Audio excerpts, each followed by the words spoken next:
Vous nous regardez sur la télévision Tamashek, la culture au cœur de l'Afrique. Mesdames et messieurs, ravis de vous retrouver et merci pour votre fidélité. Voici les titres. Incendie au siège de Taxaou au Sénégal dans la nuit du lundi. Barthélémy Diaz, tête de liste de la coalition Sam Sakadou, a organisé une conférence de presse ce lundi pour constater les dégâts.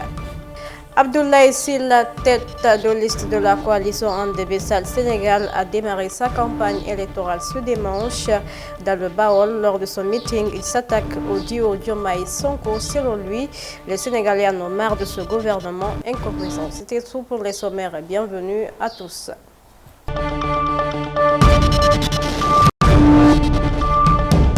Suite à l'incendie qui s'est produit dans la nuit du lundi au mardi au siège de Taxaou, Sénégal, Barthélémy Diaz, maire de la ville de Dakar et tête de liste de la coalition Sam Sakadou, a organisé une conférence de presse pour constater les dégâts causés par les flammes et dénonce cet acte. Cependant, Barthélémy Diaz s'est réjoui que cet incendie n'ait causé aucune perte en vie humaine ni blessure. Suivant Barthélémy Diaz. Man ba may nekk ci tribunal bi fa lañ ma fekk dàq ma ci biti ba ma génnee ñu may cokkaas am na sax ay kàddu yu ma fa yëkkati woon ma ne damay jéggalu askanu Sénégal parce que du suma cër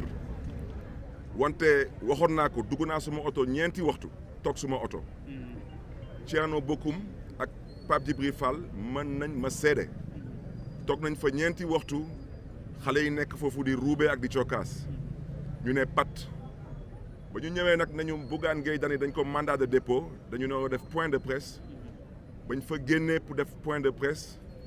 ñoom ñu taxaw foofu nekk fii kenn du fi wax loolu yëpp ci ay xeetu cokkaas la ak ay xeetu jaaxle ak tiit moo leen dal lu tax may wax loolu di rappeler loolu parce que tey seen stratégie mooy def seen kéem kattan pour que suñu liste bii di sàmm sa kàddu ñu mën a bañ a battre campagne à défaut ñu mën ñu neutraliser moo tax lu ñu namm ci ñun duñ leen ko may parce que ñun lu ñu ñor wax nañ ko mooy askan wi xuloo xeex saagante taxuñu jóg sénégalais yi am nañ maturité politique pour mën a tànn ak xàmmee ak ràññee moo tax ñuy sàkku ci mbokk yi particulièrement le peuple de Dakar dama ne dernière élection présidentielle sénégalais yi ci seen majorité 54% dafa amoon lu ñu tànnoon parce que dañu amoon yaakaar que lépp lu ñu leen digoon day am maanaam séparation des pouvoirs bonne gouvernance la gestion des deniers publics respect des droits humains daanaka ci gàttal dafa amoon lu ñu woote woon ñoom mooy jubal ak jubanti du noonu dem ba ñu nekk suñu meeting d'ouverture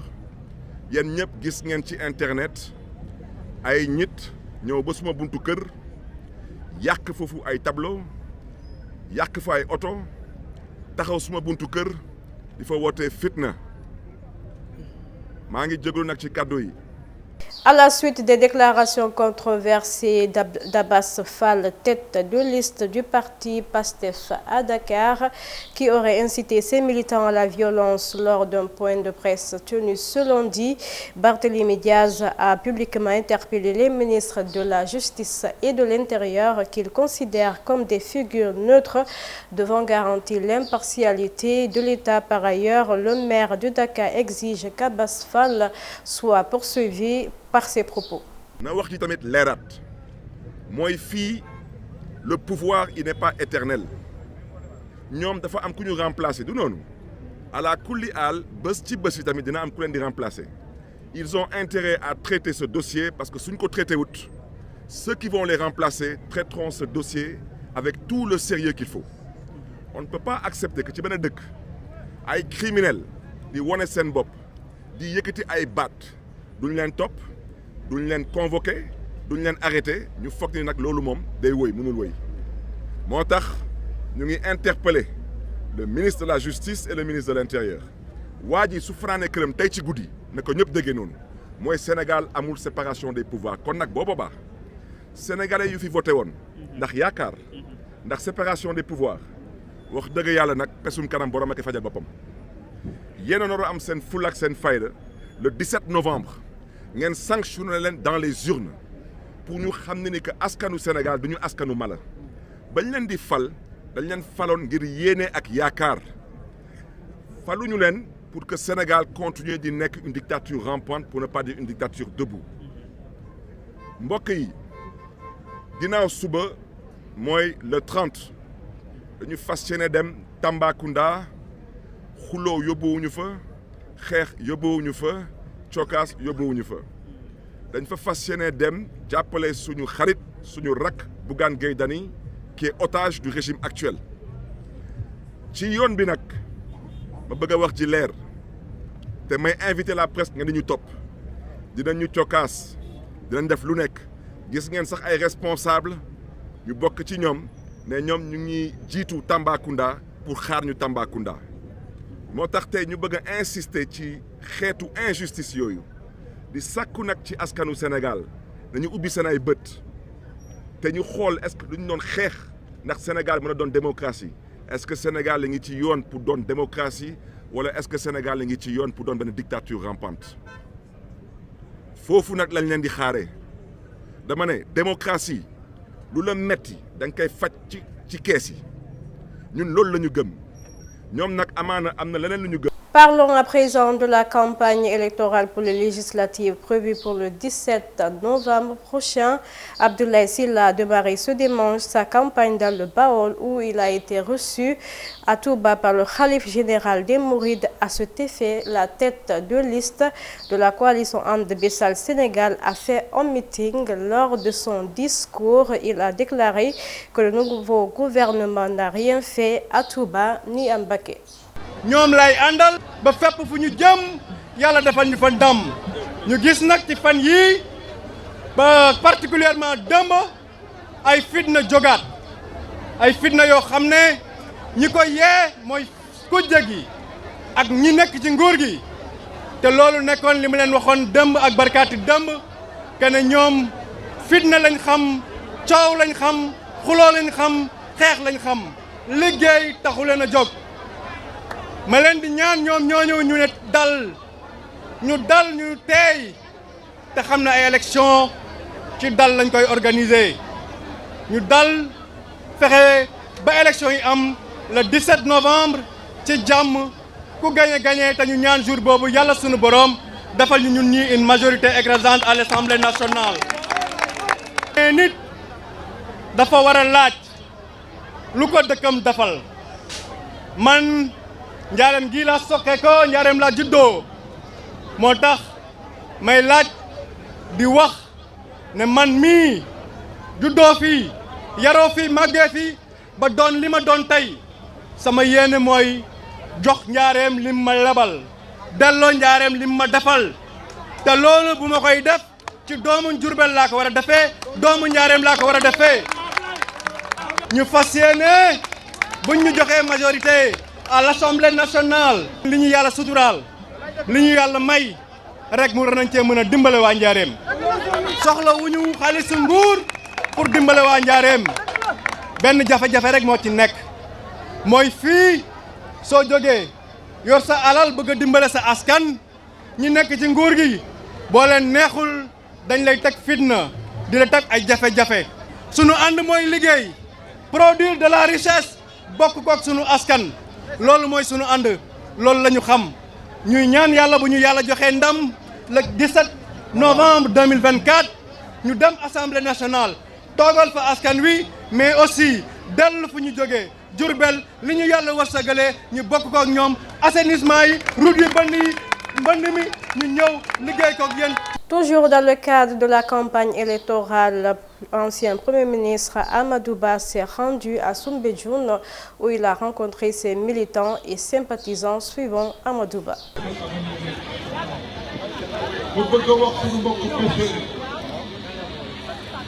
Avenir du Sénégal.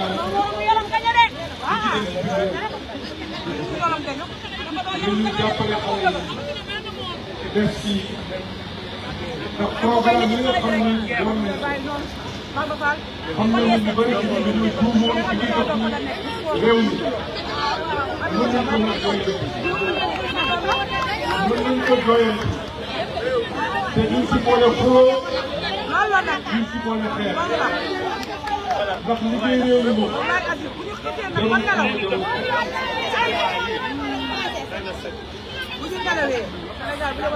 dama ne liggéey réew mi jarul xuloo jarul xeex te li ci nekk ci doomu aadama doyul pour liggéey réew mi kon li ñu war a def mooy bokk nañ bokk baay dañoo war a suqali pêche bi utal leen ay gaal yu gën a baax assuré leen ndax métier pêche dafa bëri risque pour que maré gaal yi ci accident amee sa njaboot bañ a loru bu ñu seetloo nit ñëpp ci sécurité la ñu nekk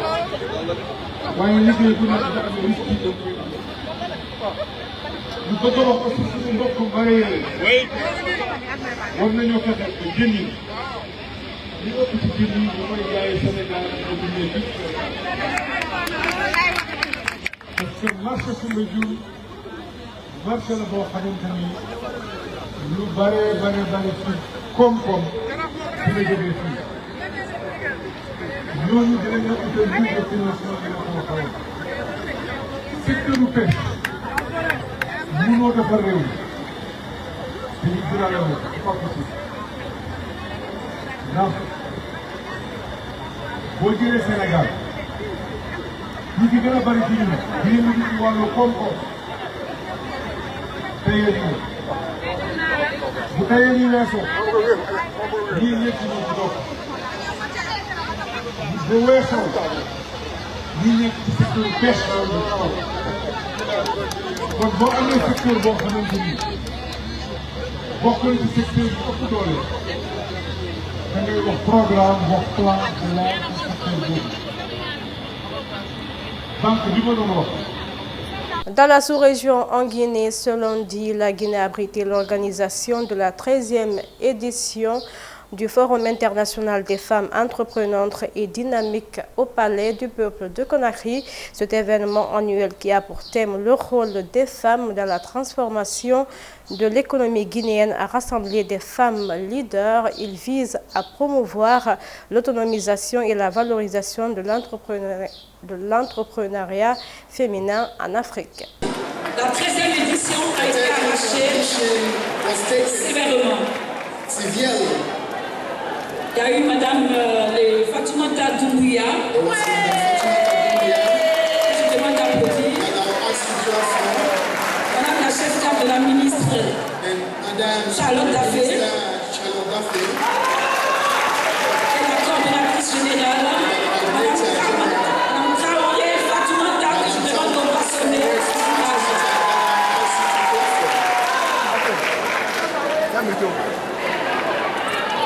Excellence,